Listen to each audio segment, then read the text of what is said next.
अस्सलाम वालेकुम। आवाज आ रही है और स्क्रीन शेयर हो रही है।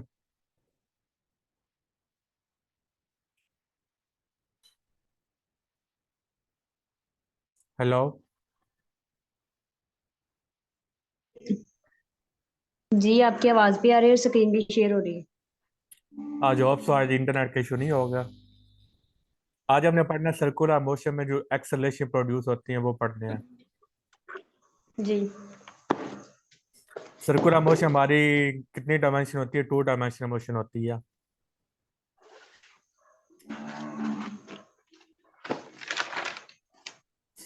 चार टाइप्स के एक्सेलरेशन होते हैं। Centripetal acceleration, tangential acceleration, net acceleration और एंगुलर एक्सेलरेशन। अगर आपसे पूछे कि सर्कुलर मोशन में कितनी टाइप्स के एक्सेलरेशन प्रोड्यूस होते हैं तो आपने बताना है चार। तो ये उनके नाम लिखे हुए हैं। तो सबसे पहले देखते हैं सेंटीपिटल एक्सेलरेशन क्या होता है। तो सबसे पहले ये बताएं एक्सेलरेशन प्रोड्यूस क्या होता है, कैसे होता है। सिंपल वेलोसिटी एक्सेलरेशन की की define.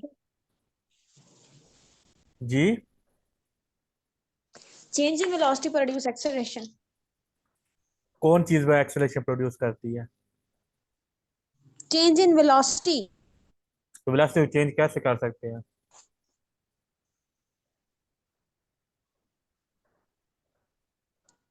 Distance rate of change of displacement is velocity, मतलब टाइम के अकॉर्डिंग जब डिस्टेंस हमारा चेंज होगा तो वेलोसिटी में चेंज आ जाएगा, वेलोसिटी में चेंज आएगा तो एक्सेलरेशन में चेंज आएगा। तो अभी आप बताओ।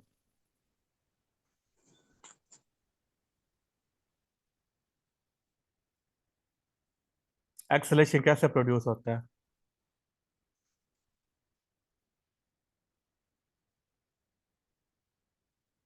एक्सेलरेशन हम्म। ये आपके पास प्रोड्यूस होता है फोर्स की वजह से। जैसा कि हमने पढ़ा था न्यूटन गुड। सेकेंड लॉ, जिसमें बताते हैं F is equal to M ए।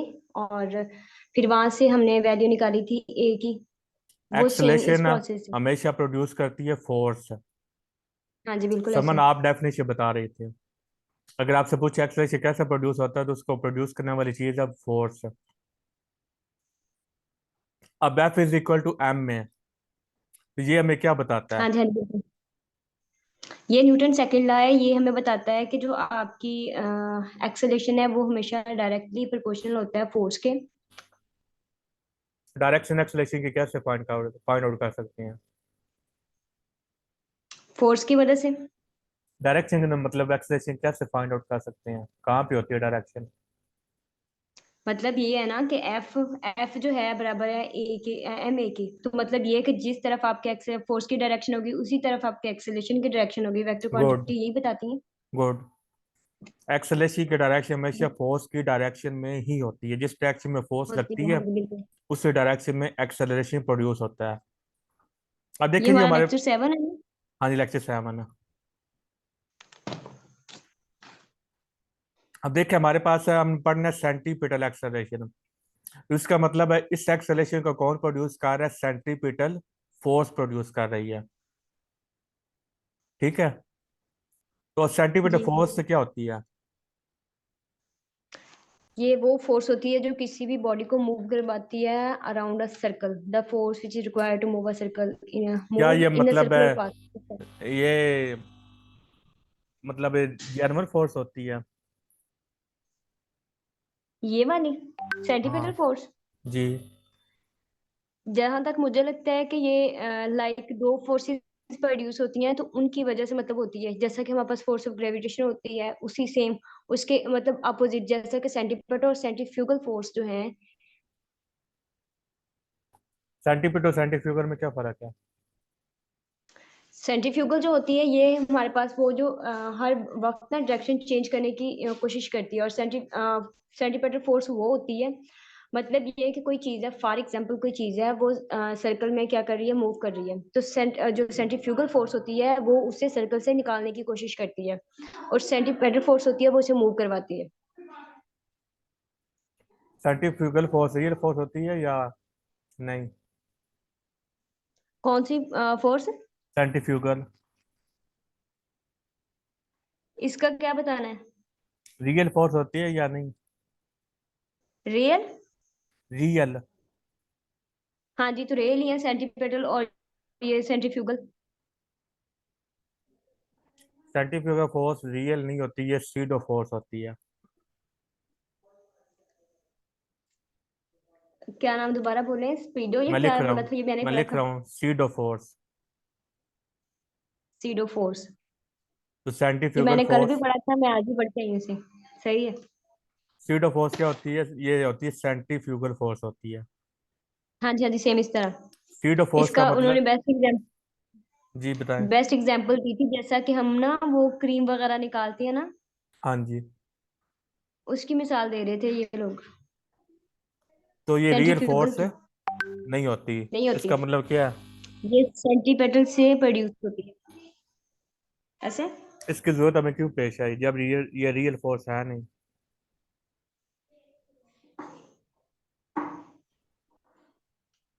इसकी जरूरत क्यों पेश आई, पता नहीं। स्यूडो का मतलब है नकली, हाँ जी, हाँ क्योंकि जी, ये बिल्कुल रियल नहीं होती। तो फिर हमें ऐसी क्या सही। जरूरत पेश है कि हमने नकली फोर्स को फिजिक्स में इंट्रोड्यूस करवा दिया? समन आप बताओ।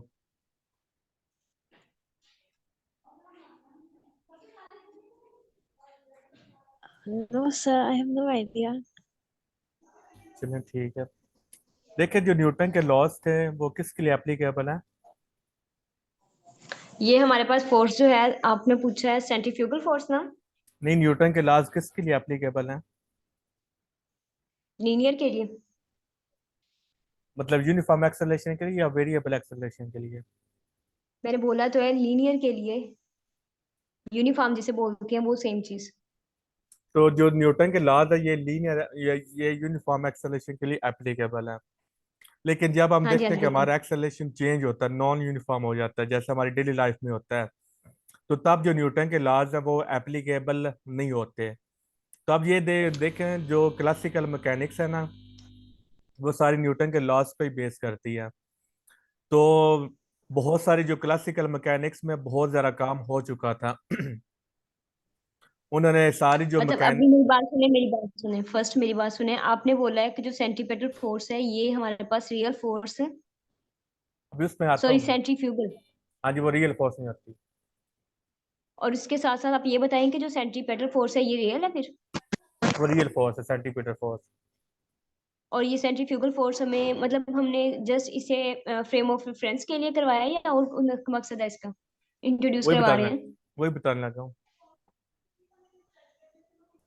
देखिए जो क्लासिकल मैकेनिक्स है ना, वो सारी किस पे बेस करती है? न्यूटन के लॉज पे। ठीक है। जी बिल्कुल। तो जो न्यूटन के लॉज थे, ये क्लासिकल मैकेनिक्स बहुत ज़्यादा डेवलप हो चुकी थी। तो फिर उनको ये इशू पेश आया कि जब हमारा एक्सेलरेशन यूनिफॉर्म नहीं रहता, वेरिएबल हो जाता है, तब न्यूटन के लॉज को हम अप्लाई नहीं कर सकते। और क्लासिकल मैकेनिक्स बहुत ज़्यादा डेवलप हम कर चुके थे, तो इसलिए अगर हम उसमें कोई नई चेंज करते, छेड़छाड़ करते, तो फिर हमारे लिए बड़ा मसला हो जाना था साइंटिस्ट के लिए। तो इसलिए उन्होंने फिर क्या किया, उन्होंने सेंट्रीफ्यूगल की टर्म को इंट्रोड्यूस करवाया। क्योंकि ये रियल फोर्स नहीं होती, ये हमारे पास सीड ऑफ फोर्स होती है। ये हम किस लिए यूज करते हैं? ताकि न्यूटन के लॉज को हम अप्लाई कर सकें। ठीक है। तो अब जी देखिए अगर जब आप वो मतलब ये अगर रास्ते में जा रहे हैं, आप ये टर्न लेते हैं, गाड़ी में जा रहे हैं तो आप टर्न लेते हैं, तो जब आप टर्न लेते हैं तो यहाँ पर आपको ऐसी फीलिंग होती है कि कोई बाहर की तरफ फोर्स है जो आपको खींच रही है। हाँ जी, बिल्कुल तो वो ये आपको, सेंट्रीफ्यूगल होती है। हाँ जी, ये आपको फीलिंग आती है कि हम एक ऐसी वो है कि जो हमें बाहर की तरफ फोर्स खींच रही है।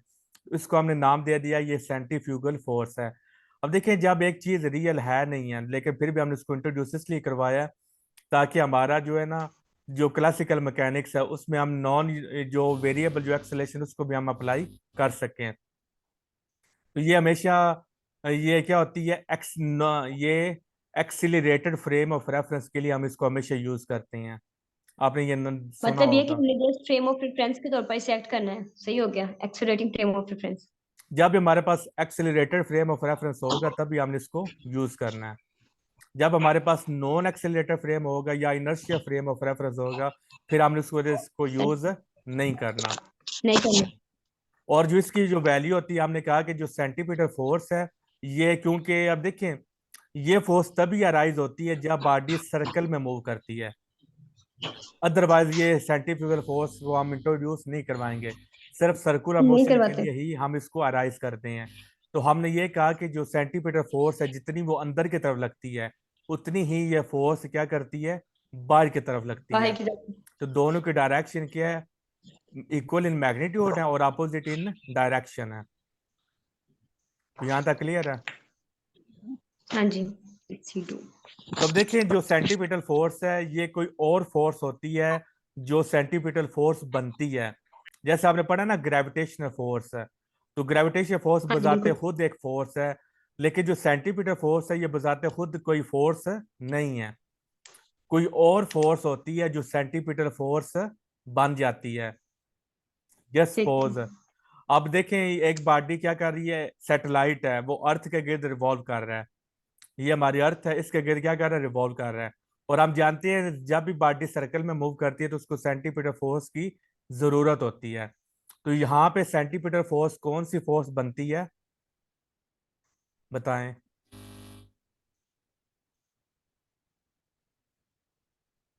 एक सैटेलाइट अर्थ के गिर्द रिवॉल्व कर रहा है, तो यहाँ पे कौन सी फोर्स सेंटीमीटर फोर्स बनेगी। FC = mv²/r। वो तो फार्मूला है ना, तो कौन सी जो फोर्स है वो वो नहीं बनेगा। सेंटीमीटर फोर्स बनेगी। Centripetal force. क्योंकि मैंने बोला कोई सर और ग्रेविटी, फोर्स होती है जो सेंटीमीटर फोर्स बनती है, सेंटीमीटर फोर्स खुद कोई फोर्स नहीं है। Mohammad, gravitational force.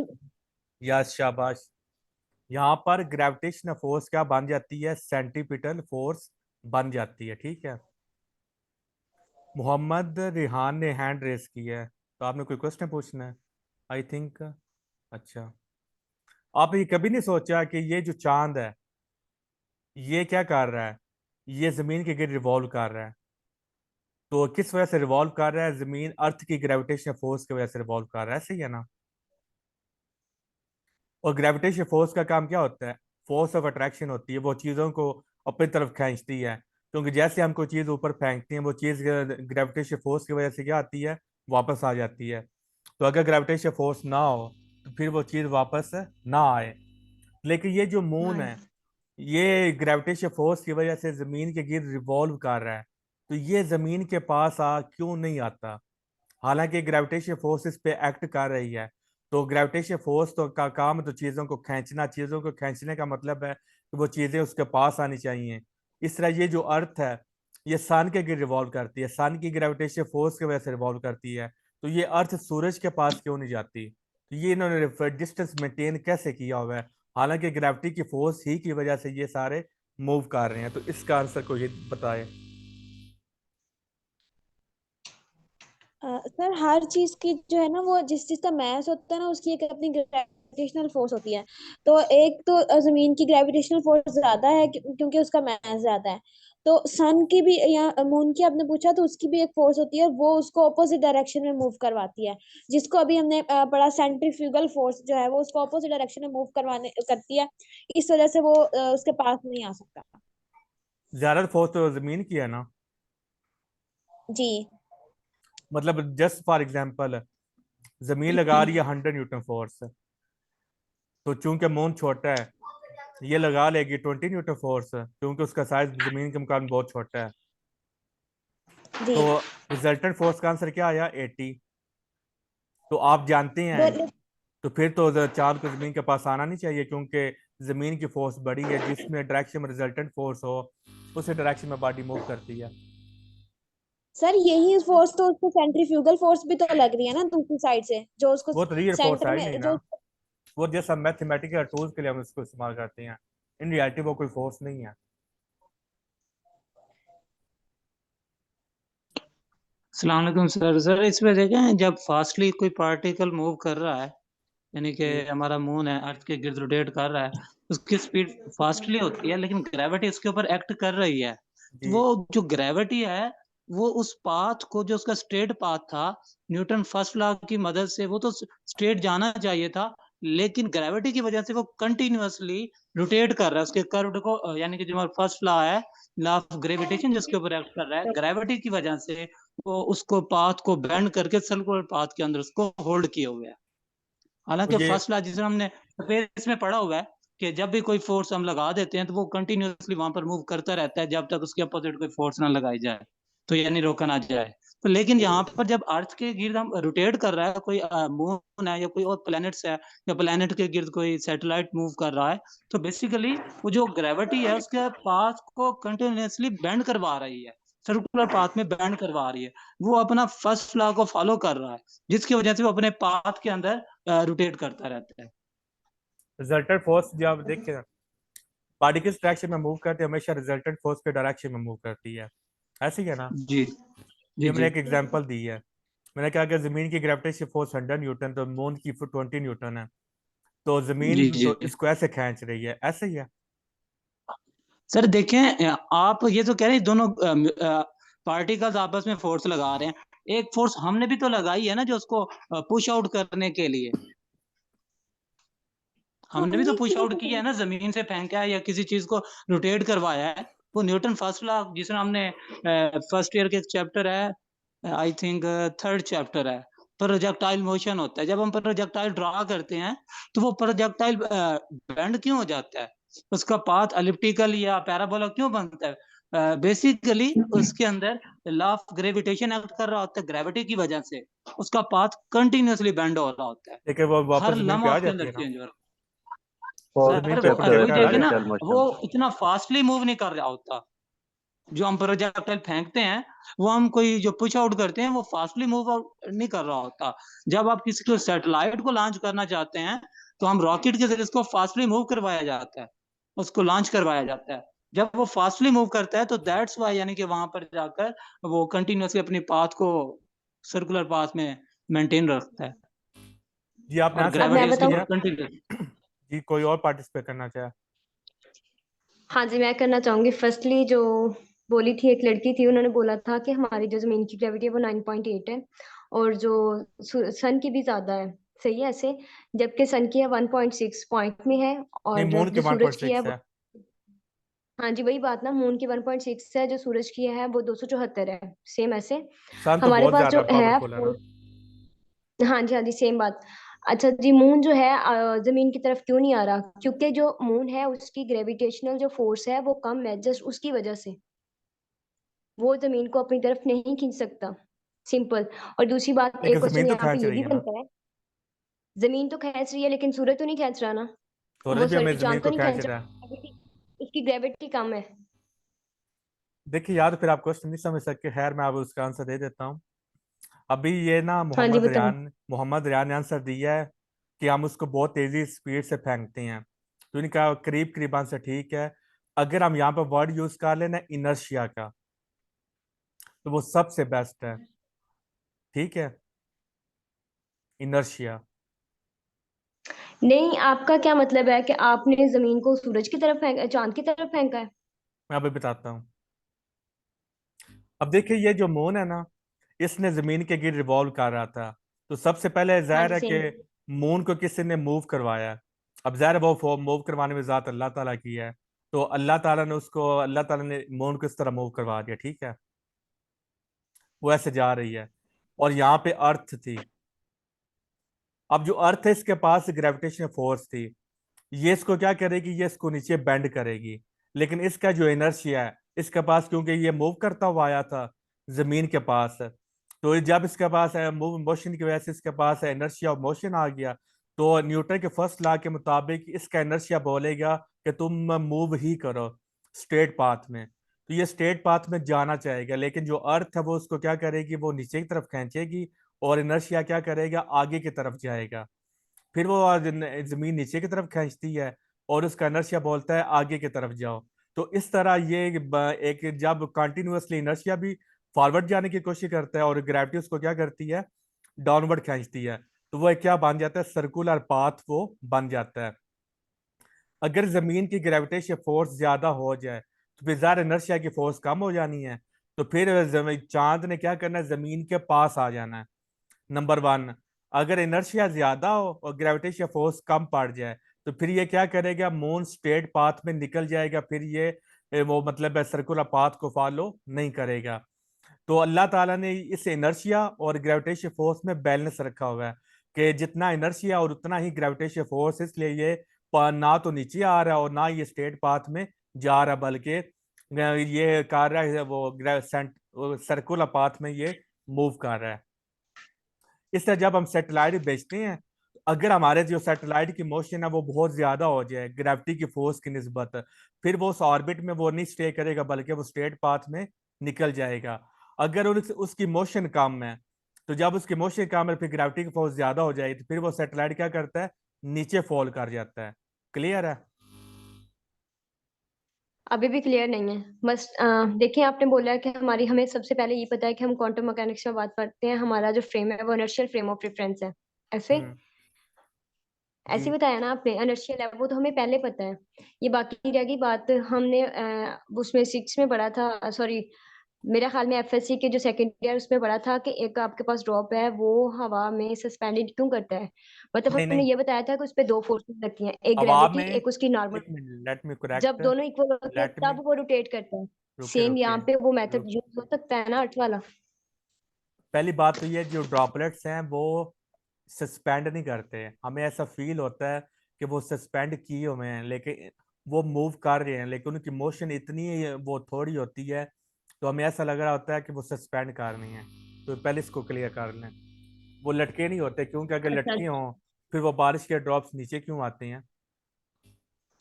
यानी कि उनकी मोशन इतनी ये कम तो होती है कि हमें ऐसा लगता है कि वो सस्पेंड है। अब देखिए ना, ग्रेविटी की फोर्स नीचे की तरफ एक्ट करती है, और जो ड्रैग फोर्स है वो ऊपर की तरफ एक्ट करता है, सही है? तो ये हाँ जी, जब सेम ऐसे। इक्वल इन मैग्नीट्यूड और अपोजिट इन डायरेक्शन हो जाए, तो फिर नेट फोर्स क्या होगी, जीरो हो गई। अब जब नेट फोर्स जीरो हो गई, तो बॉडी अब किस वजह से मूव करती है, इनर्शिया की वजह से मूव करती है। तो इसके पास, क्योंकि ये मूव कर रहा था, तो उसके पास इनर्शिया मौजूद रहेगा, और इनर्शिया इंट्रिंसिक प्रॉपर्टी, इसलिए क्या करेगा, ये नीचे की तरफ फॉल करेगा, ये सस्पेंड नहीं करता। बाकी रह गई बारिश के कतरों की ये बात। तो क्लियर है? बारिश के कतरे तो मोटे होते हैं, जिनका मास जितना ज्यादा होगा उनकी ग्रेविटी भी उतनी ज्यादा होगी, इसलिए वो नीचे आ जाते हैं। यानी कि जब वो बहुत ज्यादा ड्रॉप्स बन जाते हैं, बड़े हो जाते हैं, फिर वो नीचे फॉल कर जाते हाँ हैं, जी, तब सेम बारिश हमारी होती है। स्पेस में वाटर वेपर्स हैं। मेरी बात सुने, हमारी स्पेस में वाटर वेपर्स हैं। आपका क्या मतलब है कि वो वहां पे नहीं है, मूव कर रहे हैं? जी मूव कर रहे हैं। आपने अभी बोला ना अगर पहले। स्पेस है ना, अगर वो स्पेस में उनको किसी ने मूव करते हुए वो छोड़ा है, फिर वो मूव करते रहेंगे। अगर उनको मतलब है वो मूव नहीं कर रहे, तो वो रेस्ट पे हैं।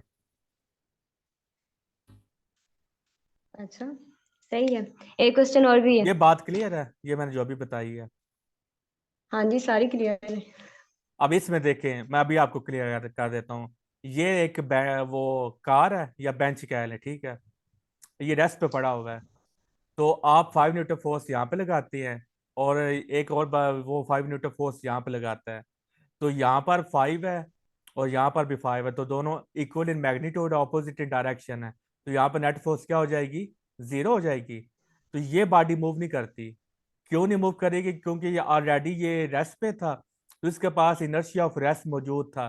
तो जो फोर्सेस जिन्होंने मूव करवाना था वो कैंसिल आउट हो गई, तो उसका जो इनर्शिया ऑफ रेस्ट है वो फिर उसको मूव नहीं करने देगा। ये न्यूटन का फर्स्ट लॉ कहता है कि अगर एक बॉडी रेस्ट पे पड़ी हुई है तो वो हमेशा रेस्ट पे रहेगी। अगर वो मूव कर रही है, जैसे यहाँ पे ड्रॉपलेट मूव कर रहा है, वो तब तक मूव करता रहेगा जब तक उस पर अनबैलेंस फोर्स एक्ट ना करे। तो चूंकि ये बॉडी ऑलरेडी रेस्ट में थी, इसलिए जब हम इक्वल फोर्सेस अपोजिट डायरेक्शन लगाते हैं तो ये बॉडी मूव नहीं करती। लेकिन अगर बॉडी वो मूव कर रही है और उस पे लगने वाली फोर्सेस का जो रिजल्टेंट है वो जीरो हो जाए, तो हम यहाँ पर हमें कंफ्यूज हो जाता है। हम कहते हैं क्योंकि यहाँ पर बॉडी ने मूव नहीं किया, तो यहाँ पर भी वो मूव नहीं करेगी क्योंकि नेट फोर्स जीरो हो गई है। लेकिन यहाँ पर बॉडी मूव करती है, तो इसलिए, और क्यों मूव करती है, ड्यू टू इनर्शिया मूव करती है। सर वो जो आपने स्टार्टिंग में क्वेश्चन पूछा था, अब उसका आंसर यही है ना कि जो मून है उसका इनर्शिया जो है वो अर्थ की ग्रेविटेशनल फील्ड से ज्यादा होता है, नहीं, इसकी दोनों वजह से वो इक्वल है। सर्कुलर पाथ में मूव।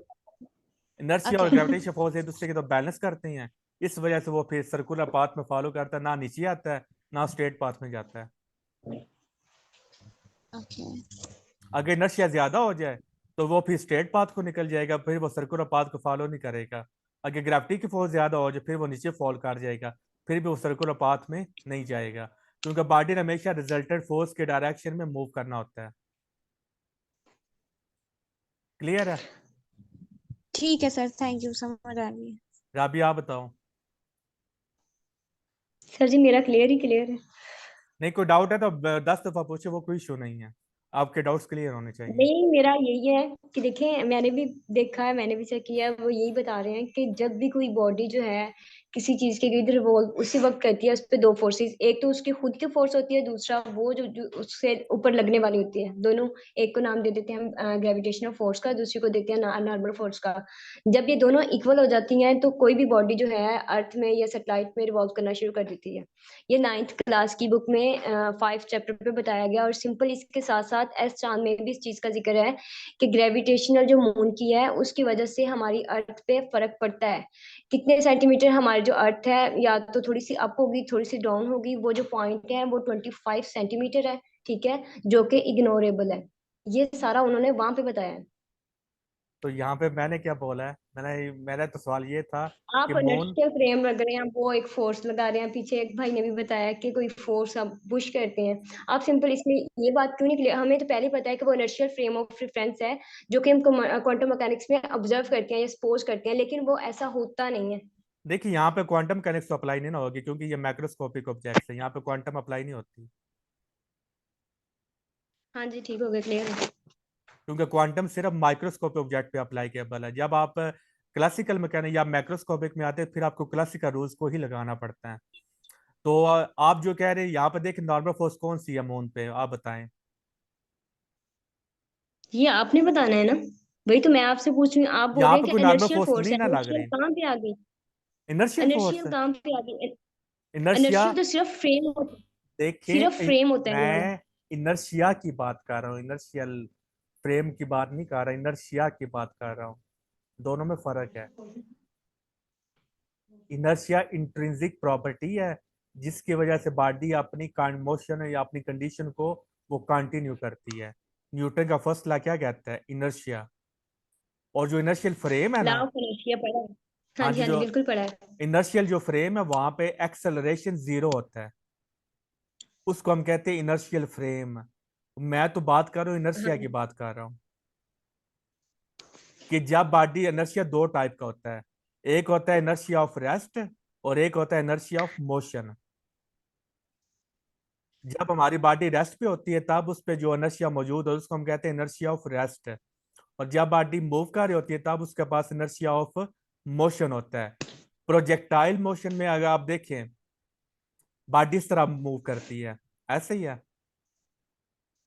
तो यहाँ पर जो हॉरिजॉन्टल फोर्स है ए एक्स, वो तो हम लेते हैं जीरो लेते हैं, हॉरिजॉन्टल उसमें तो कोई डायरेक्शन में उस पर फोर्स एक्ट नहीं करती, ऐसे ही है हॉरिजॉन्टल हाँ डायरेक्शन जी में। और हॉरिजॉन्टल डायरेक्शन का मतलब क्या? Forward motion.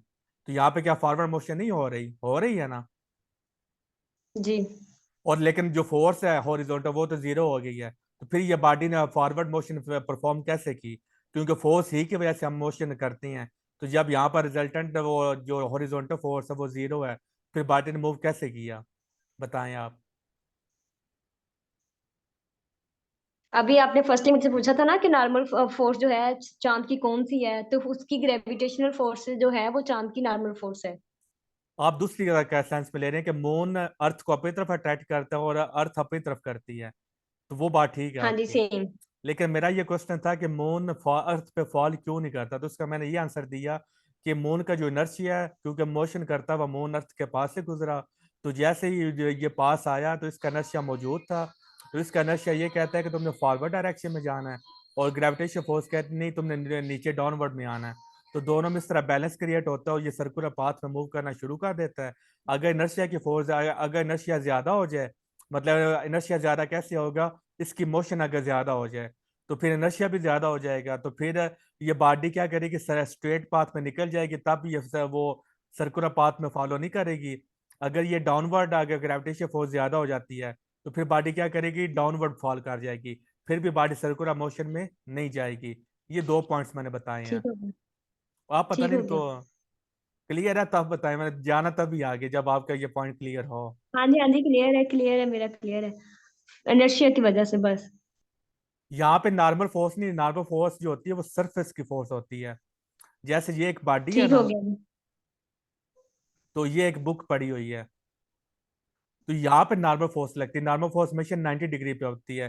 तो जब ये सरफेस जो है ना, ये नॉर्मल फोर्स लगाएगी बुक पे ऊपर। तो यहाँ पे मून पे तो कोई सरफेस है नहीं जो इस पे नॉर्मल फोर्स लगाए। बट यहाँ पे तो बोल रहा है कि उन्होंने जो नॉर्मल फोर्स है मून की, वो उसकी ग्रेविटी है। चलो अब छोड़िए, आगे बढ़ाएं। नहीं नहीं, आप मुझे वो एक्सक्यूज मी स्क्रीन सर। आप मुझे स्क्रीनशॉट भेजें जी।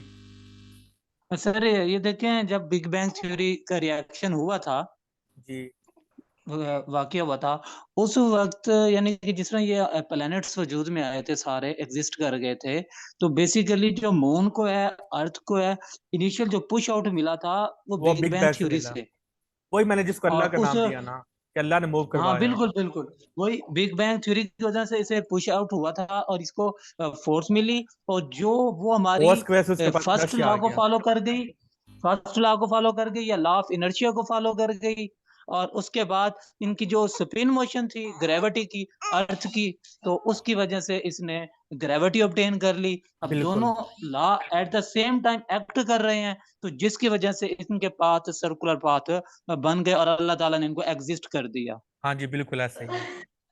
और इसका अगर आप थोड़ा सा इसमें आप सेकंड ईयर का, हाँ सेकंड ईयर की physics chapter number atomic physics, physics वाला है चैप्टर, आई थिंक 20 चैप्टर है या 19 चैप्टर है, उसके अंदर हम बोहर मॉडल थ्योरी पढ़ते हैं। उसका जो जी सेकंड पॉइंट है, जिसमें हम इलेक्ट्रॉन के ऑर्बिट्स को एग्जिस्ट करवाते हैं, यानी हाँ कि जी इलेक्ट्रॉन का ऑफ रेडिएटिव ऑर्बिट एनर्जी। कहाँ पर एग्जिस्ट कर सकता है, वो जो उसके डिस्टेंस है R1 कहाँ पर बनेगा, R2 कहाँ पर बनेगा, उसका जो रेडियस है, उसका जो साइज है, कैलकुलेट करने के लिए हमें उस ऑर्बिट के अंदर उस पार्टिकल का, उस इलेक्ट्रॉन का एंगुलर मोमेंटम को कैलकुलेट करना चाहिए। अगर हमें उसका एंगुलर मोमेंटम, यानी कि हमारे पास MVR यानी कि मैस, ये हमारा एंगुलर मोमेंटम है, NH/2 पाई के किसी भी n, कोई भी नंबर हो सकता है, n वो हमारा नंबर होगा, नंबर ऑफ ऑर्बिट, H/2 पाई का यानी कि कोई फैक्टर के, यानी कि वो ऐसे समझ लें कि उसका पैकेट बन जाए H/2 पाई का। देखिए, तो रदरफोर्ड का किसी एक भी, फेलियर, रदरफोर्ड का एक फेलियर जी ये भी सर, था कि ये कहता था कि अब देखिए न्यूक्लियस इलेक्ट्रॉन को अट्रैक्ट करता है। तो ये कहता था अगर न्यूक्लियस इलेक्ट्रॉन को अट्रैक्ट करता है तो इलेक्ट्रॉन को न्यूक्लियस के पास चले जाना चाहिए, दोनों कोलाइड होंगे, तो कोलाइड होने से एटम तबाह हो जाएगा। लेकिन ये सवाल का जवाब नहीं दे सका था, जिसको हम कहते हैं स्टेबिलिटी ऑफ एटम। तो वो जवाब दिया था बोर ने। उसने बोला था कि इलेक्ट्रॉन अपने वो उन्हीं पाथ में वो मूव करते हैं जैसे आपने बताया, जिनके एंगुलर मोमेंटम NH/2 पाई हो। तो ये क्वांटाइज्ड वो लेवल्स होते हैं, इनके अलावा इलेक्ट्रॉन कहीं और एग्जिस्ट नहीं कर सकता। तो सेम यहाँ पर क्योंकि वहाँ पर क्वांटम मैकेनिक्स आ जाती है। तो यहाँ पर फिर हम ये कहते हैं कि यहाँ पे इसका इनर्शिया मौजूद है और ग्रेविटेशन फोर्सेस वजह से ये फॉल नहीं करता। तो अब 2 मिनट्स रह गए हैं, तो नेक्स्ट सेशन में हम यहीं से स्टार्ट करेंगे कि सेंटीमीटर फोर्स से ही। तो 5 से 10 मिनट के अंदर अंदर मैं लिंक सेंड करता हूँ। और आबे जो आपने पढ़ा हुआ है ना, उसके मुझे पिक सेंड करें, मैं आपको वो चीज़ क्लियर करता हूँ। हाँ जी, मैंने कर दी है। चलिए ठीक है, अपना 5 से 10 मिनट के अंदर मैं आपको दोबारा लिंक सेंड करता हूँ। ये सर, ये एक्सक्यूज मी, ये कौन सी, किस लेवल की क्लास आप ये बता रहे हैं जरा हमें? ये ना, अब नेक्स्ट जॉब्स आ रही हैं एजुकेटर्स की, और FPSC की लेक्चरार की, और स्कूल लेवल की जॉब्स आ रही हैं। तो उससे जी जी। रिलेटेड हमने ये सेशन स्टार्ट किया है, जिसमें हमने ना वेरी बेसिक से लेकर हमने आगे फिर सीक्वेंस वगैरह हमने आगे जाना है। तो आज ये हमारा लेक्चर नंबर 7 है। तो इसमें यही और आपको, सर इसका कोई पेड फीस है या ऐसे? नहीं पेड है। पेड है, क्या इसके चार्जेस हैं? वो ना मुझे आप व्हाट्सएप कर दें, तो आपको मैं डिटेल्स बता दूंगा। मेरा व्हाट्सएप नंबर ये वाला है, यहाँ पे लिखा होगा। चलिए मैं लिख देता हूँ, 0340।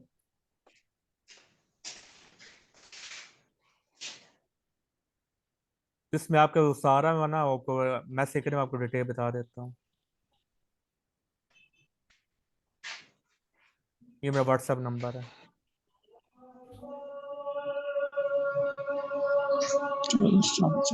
It's okay, thank you sir. तो 5 से 10 मिनट के अंदर दोबारा लेक्चर स्टार्ट करते हैं अगला।